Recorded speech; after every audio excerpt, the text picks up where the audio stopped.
റിലേഷൻഷിപ്പിന്റെ കാര്യം തന്നെ എടുത്തു നോക്കുകയാണ്. ബ്രേക്കപ്പ് ആയിരുന്നു, സക്സസ് ആയിട്ട് അതിലേക്ക് എത്തുന്നു നമ്മൾ വിചാരിക്കരുത്. ഇനി ആർക്കും നമ്മളെ തളർത്താനും പറ്റില്ല, ഒന്നിനും പറ്റില്ല. ഓവർ തിങ്കിങ് പലർക്കും ഉള്ളൊരു പ്രശ്നമാണ്. ഈ ഓവറായിട്ട് തിങ്ക് ചെയ്തിട്ട് നമ്മളെ കാര്യങ്ങളിലേക്ക് ഒന്നും കോൺസെൻട്രേറ്റ് ചെയ്യാൻ പറ്റാതെ അലസമായിട്ട് ഒരു സൈഡിൽ ഇരുന്ന് ഇങ്ങനെ ഫോണിൽ കളിച്ചുകൊണ്ടിരിക്കുക. അതിലൂടെ എന്ത് ബെനിഫിറ്റ് ആണ് നമുക്ക് കിട്ടുന്നത്? ഒന്നുമില്ല. നമ്മളെ ടൈം വെറുതെ വേസ്റ്റ് ആവുന്നു, എനർജി വെറുതെ വേസ്റ്റ് ആവുന്നു. നമ്മൾക്ക് എന്തൊക്കെയാണോ നമ്മളെ മുന്നിൽ ചെയ്യാൻ കിടക്കുന്നത് അതെല്ലാം സ്റ്റെക്കായി നിൽക്കുന്നു. ഈ ഒരു ഓവർ തിങ്കിങ് നിന്ന് നമുക്ക് എങ്ങനെ പുറത്ത് ചാടാന്നുള്ള കുറച്ച് കാര്യങ്ങൾ നമുക്ക് നോക്കാം. നമ്മളെ എന്താണോ സ്റ്റെക്കാക്കിയിട്ടുള്ളത് ആ ഒരു കാര്യം കറക്റ്റ് നിങ്ങൾ ഐഡന്റിഫൈ ചെയ്യാൻ വേണ്ടിയിട്ട് ശ്രമിക്കുക. എന്നിട്ട് നിങ്ങളിപ്പോൾ ജസ്റ്റ് ഒരു എക്സാമ്പിൾ പറയുകയാണെങ്കിൽ, ഇപ്പോൾ ഒരു റിലേഷൻഷിപ്പിന്റെ കാര്യം തന്നെ എടുത്തു നോക്കുകയാണ്. ബ്രേക്കപ്പ് ആയി എന്ന് വെക്കുക. അപ്പോൾ നിങ്ങൾ എന്താ ചെയ്യുക? ബ്രേക്കപ്പ് ആയി കഴിഞ്ഞാൽ അതിനെക്കുറിച്ച് വീണ്ടും വീണ്ടും തിങ്ക് ചെയ്യുക. അവരുടെ പേജ് കാര്യങ്ങളൊക്കെ വീണ്ടും ഫോളോ ചെയ്ത് നോക്കുക. അവരെന്താ ചെയ്യുന്നതെന്ന് ഇങ്ങനെ അന്വേഷിക്കുക. അവരെ പിന്നാലെ ഇങ്ങനെ പോയോണ്ടിരിക്കുക. സീക്രട്ടായിട്ട് അവരുടെ ഫ്രണ്ട്സിൻ്റെ പേജുകളൊക്കെ ചെക്ക് ചെയ്യുക. അവരെ കാണുന്നുണ്ടോ, അവരെന്താ ചെയ്യുന്നതെന്നൊക്കെ. അങ്ങനെ തുടങ്ങി ഒരുപാട് കാര്യങ്ങൾ നമ്മളിങ്ങനെ ചെകഞ്ഞ് അന്വേഷിക്കുകയാണ്. അതിലൂടെ നമുക്ക് എന്താണ് ബെനിഫിറ്റ്? ഒന്നും കിട്ടാനില്ല. അവരുടെ വഴിക്ക് പോയി, അവർ മൂവ് ഓൺ ആയി. നിങ്ങൾ ഇപ്പോഴും അവിടെ സ്റ്റെക്കാണ്. അപ്പോൾ അതിന് പകരം ഇങ്ങനൊരു ഓവർ തിങ്കിങ് നിങ്ങൾക്ക് മാറ്റണം എന്നുണ്ടെങ്കിൽ, ജസ്റ്റ് ഒരു എക്സാമ്പിൾ മാത്രമാണ് റിലേഷൻഷിപ്പിൻ്റെത് ഞാൻ പറഞ്ഞത്. പല കാര്യങ്ങൾ കൊണ്ട് ഓവറായിട്ട് തിങ്ക് ചെയ്യുന്നവരുണ്ട്. അപ്പം എന്ത് കാര്യത്തിലാണോ നിങ്ങൾ സ്റ്റെക്കായി നിൽക്കുന്നത് അത് മനസ്സിലാക്കിയതിന് ശേഷം റിലേഷൻഷിപ്പിൻ്റെ കാര്യം എടുത്തു നോക്കുകയാണെങ്കിൽ, ഈ ഒരു അവർ നമ്മളെ വിട്ട് പോയിട്ടുണ്ടെങ്കിലും അവരെ പിന്നാലെ പോകുന്ന ഒരു സ്വഭാവം നിങ്ങൾ നിർത്തുക.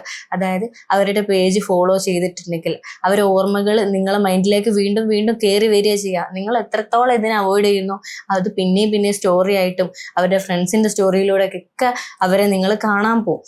അപ്പോൾ അതൊക്കെ ജസ്റ്റ് ഒന്ന് അൺഫോളോ ചെയ്ത് വെക്കുക.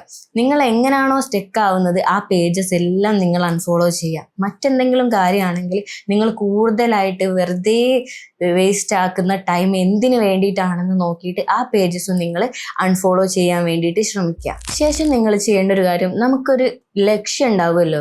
ഏതൊരു മനുഷ്യനും മുന്നോട്ടേക്ക് പോകണമെങ്കിൽ ഒരു ലക്ഷ്യത്തിലേക്ക് എത്തണം. ഒരു പാഷനേറ്റ് ആയിട്ട് നമുക്ക് അതിലേക്ക് വർക്ക് ചെയ്ത് മുന്നോട്ട് പോകണം എന്നുള്ളൊരു തോട്ട് നമ്മളെ ഉള്ളിലുണ്ടാവും. അപ്പം നിങ്ങൾ എന്ത് ചെയ്യുക? നിങ്ങളെ ഗോൾസ് കറക്റ്റ് എഴുതി വെച്ചിട്ട് സ്റ്റെപ്പ് ബൈ സ്റ്റെപ്പായിട്ട് നിങ്ങൾ അതിലേക്ക് എത്തിച്ചേരാൻ വേണ്ടിയിട്ട് വർക്ക് സ്റ്റാർട്ട് ചെയ്യുക. 1 by 1 ആയിട്ട് അത് കംപ്ലീറ്റ് ചെയ്ത് പോവുക. ഒരിക്കലും നമ്മൾ സ്റ്റാർട്ടിങ്ങിൽ തന്നെ സക്സസ് ആയിട്ട് അതിലേക്ക് എത്തും നമ്മൾ വിചാരിക്കരുത്. ഒരുപാട് എഫേർട്ട് അതിൻ്റെ പിന്നിലുണ്ടാവും. അപ്പം അതുകൊണ്ട് തന്നെ അതിലെ സ്റ്റെപ്പ് ബൈ സ്റ്റെപ്പായിട്ട് അതിലേക്ക് എത്താനുള്ള ഓരോ വഴികളും നമ്മൾ തേടി അത് ചെയ്ത് പോയിക്കൊണ്ടിരിക്കുക. അപ്പം തന്നെ നമ്മൾ എന്താവും? കുറച്ച് എൻഗേജ്ഡ് ആവും. നമ്മൾ കുറേ സമയം ഇങ്ങനെ ഫ്രീ ആയി ഇരിക്കുന്ന സമയത്താണ് നമുക്ക് പല വേണ്ടാത്ത ചിന്തകളും നമ്മളെ മനസ്സിലേക്ക് വരുന്നത്. അപ്പൊ അതുകൊണ്ട് ഈ ചിന്ത കൊടുക്കാനുള്ള സമയം വെക്കാതെ നിങ്ങൾ കൂടുതൽ ടൈം എൻഗേജ്ഡ് ആവാൻ വേണ്ടിയിട്ട് ശ്രമിക്കുക. അതുവഴി നമുക്ക് നമ്മുടെ ലക്ഷ്യത്തിലേക്ക് ഈസി ആയിട്ട് എത്താനും വേണ്ടിയിട്ട് പറ്റും. പിന്നെ നമ്മൾ ചെയ്യേണ്ട ഒരു കാര്യം, നമ്മൾ മറ്റുള്ളവരുടെ ബോഡി കാര്യങ്ങളെല്ലാം നോക്കിയിട്ട് അവരെങ്ങനെ അങ്ങനെ ആവുന്നു, അവനെ പോലെ എങ്ങനെ ആവുന്നു ഇങ്ങനെ നോക്കി നിൽക്കും. പക്ഷെ അതിന് പകരം നിങ്ങൾ ചെയ്യേണ്ടത് കറക്റ്റ് വർക്കൗട്ട് ചെയ്യുക. നിങ്ങളെ ബ്യൂട്ടിയിൽ നിങ്ങൾ കോൺസെൻട്രേറ്റ് ചെയ്യുക. ബ്യൂട്ടി എത്രത്തോളം കൂട്ടാൻ വേണ്ടിയിട്ട് എന്തൊക്കെ ചെയ്യണം, ഹെൽത്തി ആയിട്ട് എന്തൊക്കെ ചെയ്യണം എന്നുള്ളത് നമ്മൾ ശ്രദ്ധിക്കുക. അത് നമ്മൾ ഫോളോ ചെയ്യുക. അങ്ങനെയൊക്കെ ചെയ്ത് നമ്മളെ സെൽഫായിട്ടുള്ള കാര്യങ്ങൾ നമ്മളൊരു ഇംപ്രൂവ്മെന്റ് കൊണ്ടുവന്നു കഴിഞ്ഞാൽ നമ്മൾ ആരാണോ ഇട്ടിട്ട് പോയിട്ടുള്ളത് അവരെന്നെ തിരിച്ചു വരുന്നൊരു കാലം നമുക്കുണ്ടാവും. അപ്പം അതുകൊണ്ട് ബ്യൂട്ടിയിൽ കോൺസെൻട്രേറ്റ് ചെയ്യുക, വർക്കൗട്ട് ചെയ്യുക, നമ്മുടെ ഫിറ്റ്നസ് എല്ലാം നമ്മൾ നല്ല രീതിയിൽ മെയിൻറ്റെയിൻ ചെയ്യാം. അപ്പം നമ്മൾ സെൽഫായിട്ട് നമ്മളെ തന്നെ സ്നേഹിക്കാൻ വേണ്ടിയിട്ട് തുടങ്ങും. മാത്രമല്ല നമ്മൾ ഇതിലൊക്കെ ഒരു ഓക്കെ ആയി കഴിഞ്ഞാൽ നമുക്കൊരു സെൽഫ് കോൺഫിഡൻസ് വരാനുണ്ട്. ഈ ഒരു കോൺഫിഡൻസ് വരുന്നതോടുകൂടി നമ്മളെ ആ ഒരു ഓവർ തിങ്കിങ് എല്ലാം മാറിക്കിട്ടും. നമുക്ക് പബ്ലിക്കിലേക്ക് ഇറങ്ങാൻ വേണ്ടിയിട്ട് പറ്റും. അതുപോലെ നല്ല രീതിയിൽ സംസാരിക്കാൻ പറ്റും. നമ്മളെ ലക്ഷ്യത്തിലേക്ക് നമ്മൾ എത്തും. നമ്മളൊരു ഓക്കെ ആയി മാറും. അപ്പം ഈ കാര്യങ്ങളെല്ലാവരും ചെയ്തു തുടങ്ങിക്കഴിഞ്ഞാൽ ഒരു ഓവർ തിങ്കിങ്ങും നിങ്ങളിലേക്ക് വരില്ല. കാരണം നമുക്ക് അതിനുള്ള സമയം ഉണ്ടാവില്ല. നമ്മൾ എൻഗേജ്ഡ് ആണ്, നമ്മൾ ഓക്കെ ആയി.